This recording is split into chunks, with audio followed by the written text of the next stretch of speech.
Hi, welcome back to my channel. I'm Gerard, Witch of Earth's Curious Goods, and today, my earthy people, I'm going to show you how to summon the air spirits, in particular the Sylphs. So if summoning these air spirits is something that interests you, keep on watching. And without further ado, let's begin.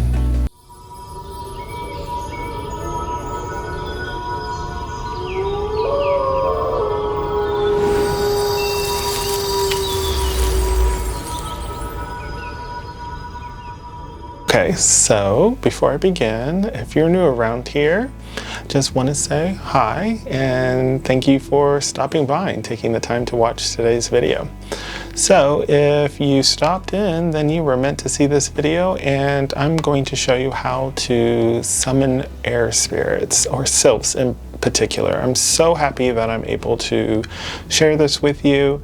Out of the four, I had to get permission per se to share this with you, kind of my own experience and kind of a technique to actually call on them. And if you don't quite know about the element of air, I would highly recommend that you pause the video, and on the screen here I'm going to show you some of the attributes of the air spirits and the air element in general. I would highly recommend that you kind of get to know it, memorize some of it. The closer you are with the element, the more that you gain favor with them.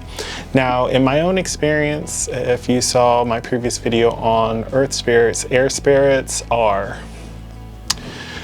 they come and go. They're very whimsical. I am very connected to this element according to witchcraft and a lot of people in the community. If you're born under this sign of air, then you have a little bit closer connection. I find it to be true in a point. It does not mean you need to be born under the sign of air. I believe, in my opinion, that all of the elements are within you, and you have the capabilities to work with any of them. So make the magic your own. You guys know how I am. So with the air spirits, I want you to kind of get an idea. So with the sylphs, my own experience, they are very, like I said, whimsical, but air-like. They are sort of see-through.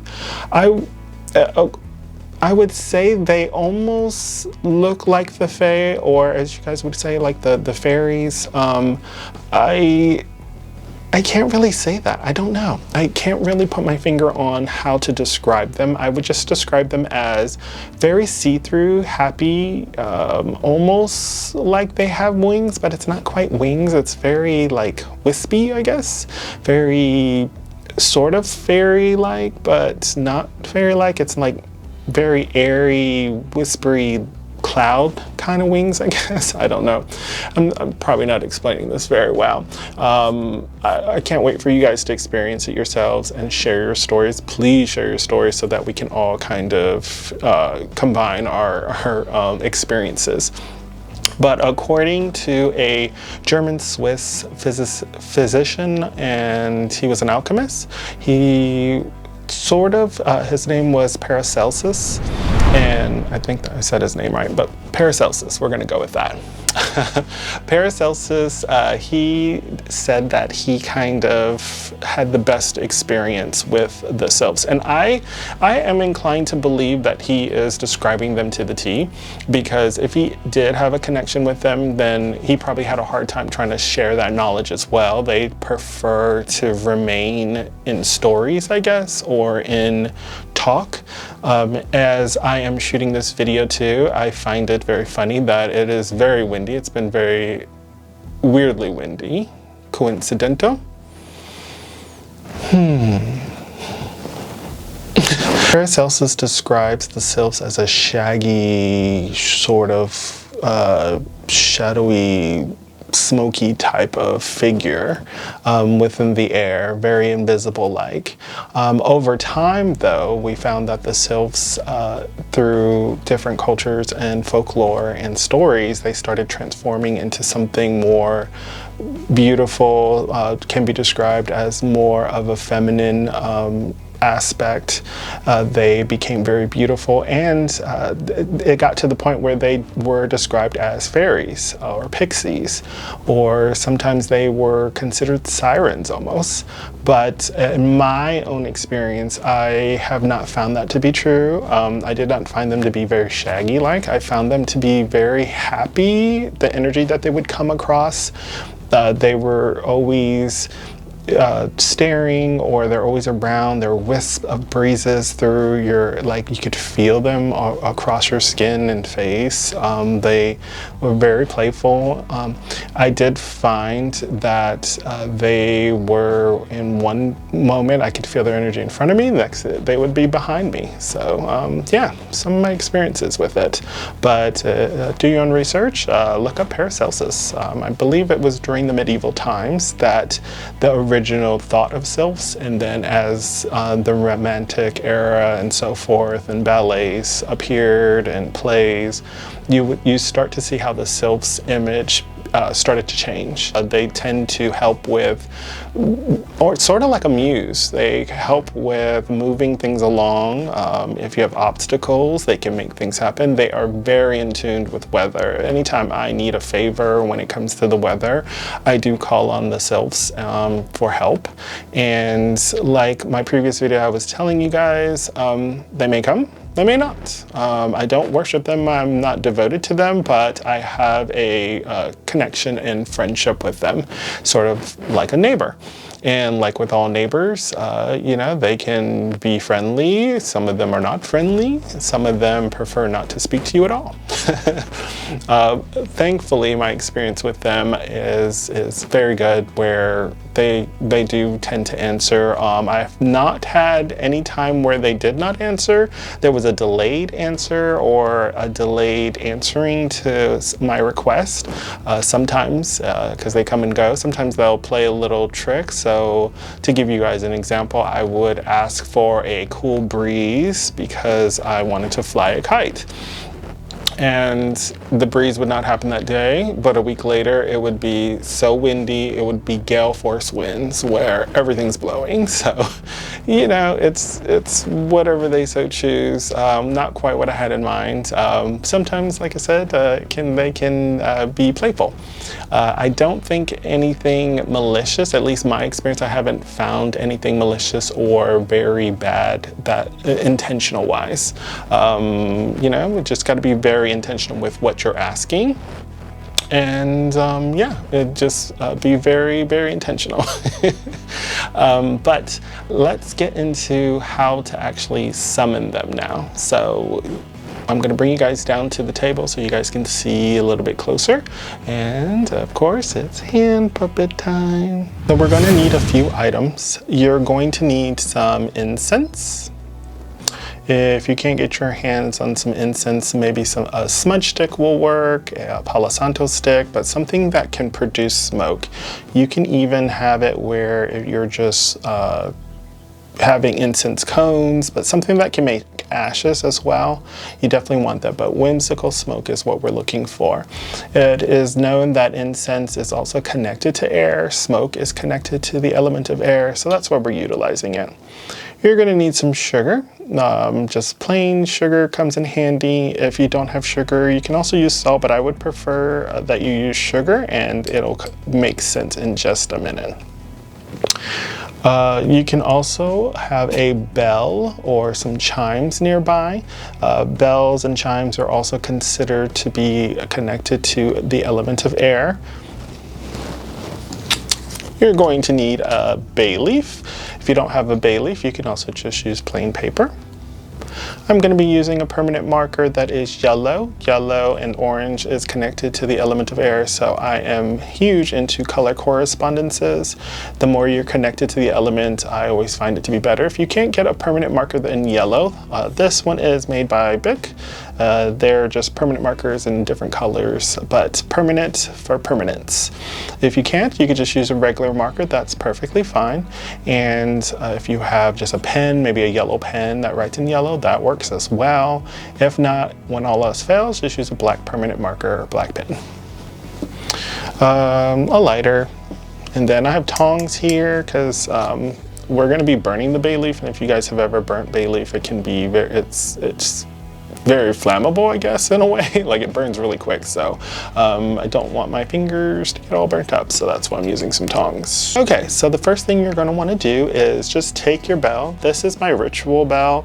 If you have chimes, chimes would be better, to be honest with you. I did notice that the Sylphs respond really well to chimes, but they do respond to whistling and as well as bells. So you would want to, I like to use the bell because it cleanses the area. Okay, you can do it like 3 times or just enough until the area is clear, sort of like calling them in kind of feel. Okay, next you're just going to take your bay leaf, and bay leaves are connected to wish magic. It's also connected to petitions. So we are going to send this to the Sylphs, or kind of ask them to come around. So on here, all I'm going to do is put the words summon.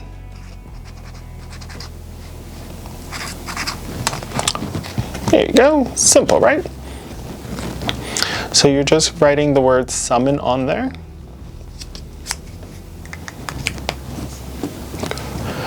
On the other side of it, you're going to draw the symbol of air.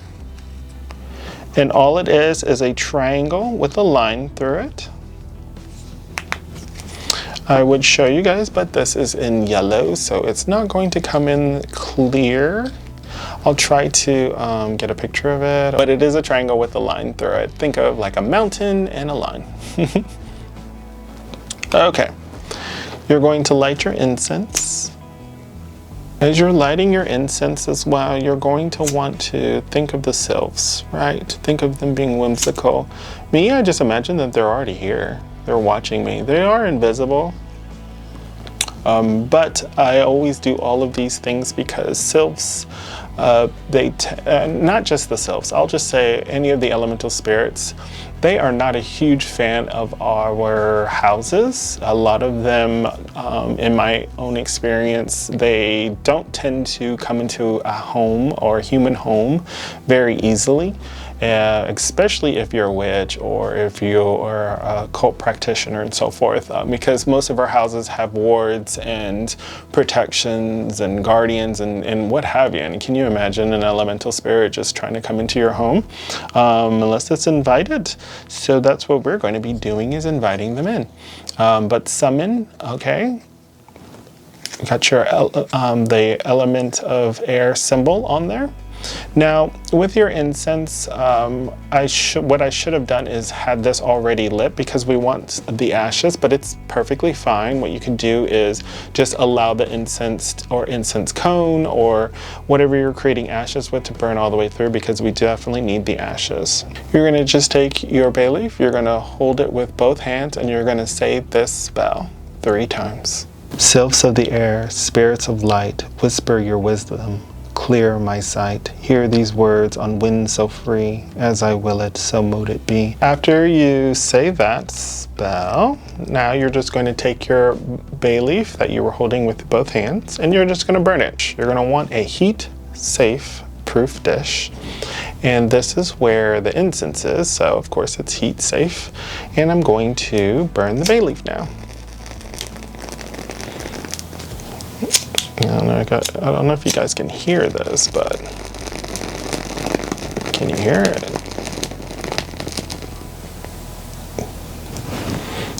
I actually love the smell of bay leaf burning. You're going to want to burn it down till it's just ashes. Perfect. Okay, and then you have your incense. So I'm not going to be doing the spell, so we're going to act like this already burnt all the way down. Okay. Now remember the sugar. Now sugar is something that, I don't know, a lot of the fair folk especially, but a lot of the spirits tend to like the sweeter things. You'll see a lot of practitioners using honey and molasses and sugar, things that are sweet, to even give as offerings. But I do find that even the air spirits tend to like sweet things. So we're going to use sugar to sweeten them up, right? And what I like to do is you're going to put it into your palm, Remember those ashes? You're gonna mix those ashes in your palm as well with that sugar. So I'm just gonna take the ashes, put it in there, and twirl it around. I like to twirl it around, mix it in really good clockwise because we're calling in. And there you have it. You have your mixture in your hand. You're just going to have to go outside now. So you're going to want to be on your balcony, in your front porch, your yard, and you're going to want to blow this into the wind, okay? Now, I'm not doing the spell, so I'm just, just pretend that I did blow it into the wind. All right, and then we're going to put this back on here. And after you blow it into the wind, you'll just say this to complete the spell. Spirits of air, I honor thee. Thank you for your gift to me. Then you are going to just turn around, don't look back, and just go home or continue on with your day, not looking back at where you blew it, okay? In the next 24 to 48 hours, you're gonna wanna go out in nature. Now, with the Sylphs, you'll find that they don't like big groups for some odd reason. At least in my experience, if I had like 2 or 3 other people with me, they didn't make themselves very known, or it was very, very secretive. But when I was by myself, it was very, they communicated almost instantly, or they made themselves known to me. Even when there wasn't one other person with me, it was like they were communicating with me, but the other person had no idea what was going on. So it was very, very interesting. So just keep that in mind, that you don't want to be in a group or more than you want to be by yourself, in other words, at least in the 24, 48 hours, and go out in nature. So take a walk, go into the forest, and as you're walking, just imagine, feel them, be open to their presence. It's usually very wispy around yourself. I always felt like my shirt and stuff, it was like a gale of wind going up. It was like they were touching me. Touching me. But also, if you are just sitting there in the park, just notice them, because sometimes what you'll notice, like I'll be sitting down and it will just be this one bush that has just all this waves of air around it, while everything around it is still, like there's no air in there. So I'm just like, oh, the Sylphs are literally right in those bushes, probably hiding and just waiting for me to like really acknowledge them. So the more you acknowledge them, the more you go into that childlike phase in your imagination. I'm telling you, for some odd reason, it connects to them really good, really well. When you do form that connection, just have that conversation. So you've summoned them now, so what are you supposed to do with them? You can ask them things. So like after I form that connection, after I summon them, I will just have a whole conversation and just tell them like, hey, I was just wondering, could you please make the wind a little bit stronger? It's supposed to be a forecast of rain tomorrow. Is there any way that you can move those clouds over a little bit so just my area is dry? Sometimes I will be stuck in a rut, so I need some inspiration. Can you give myself ideas, help me dream, help me formulate a plan, help me move obstacles out of my way? They are very good at knowledge and inspiration, imagination. The mind is something that they're really strong with, very intellectual as well. Well, there you have it. That's how you summon the air spirits, in particular the Sylphs. And I will say that a lot of practitioners, a lot of people will find it very hard to communicate with the Sylphs or to summon them. I think it's in my opinion, I think it boils down to just your imagination. If you aren't really connected to that childlike sense in you or that imagination part of you, if you can't be open or you're too grounded, I did find that a lot of people have a hard time connecting with the Sylphs or air spirits in general.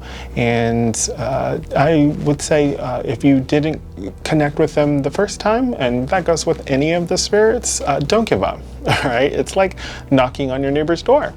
Sometimes the neighbor doesn't want to answer. Sometimes the neighbor wasn't home. So try again, right?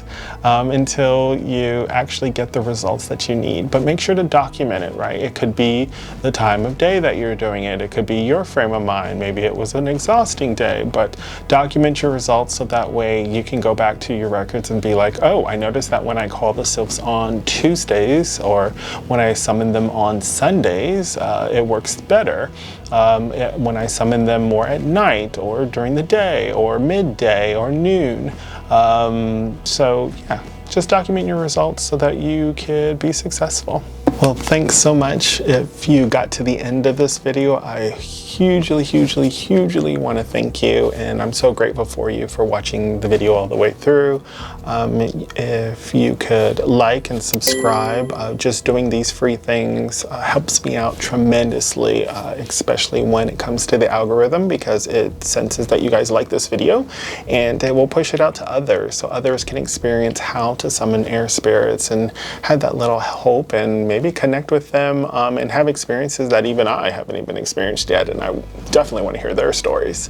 But in particular as well, I also want to thank my channel members. You guys are huge rock stars. You guys are the ones that are helping me also keep this channel going. In particular, I want to thank Susan Pfeiffer, the Mushroom Lady, and Tammy. Thank you guys so much. You being the channel members and helping contribute keeps things running. And this is the whole reason why I'm making these videos and keeping the channel going. So I have a lofty goal of 10,000 subscribers. We are currently at 6,000. So we're getting there. We're getting there. I believe that I will reach that 10K goal. So the next video, of course, is going to be fire spirits. So until the next video, I hope all of you stay earthy, stay magical, and don't forget, love yourself and others. Bye for now.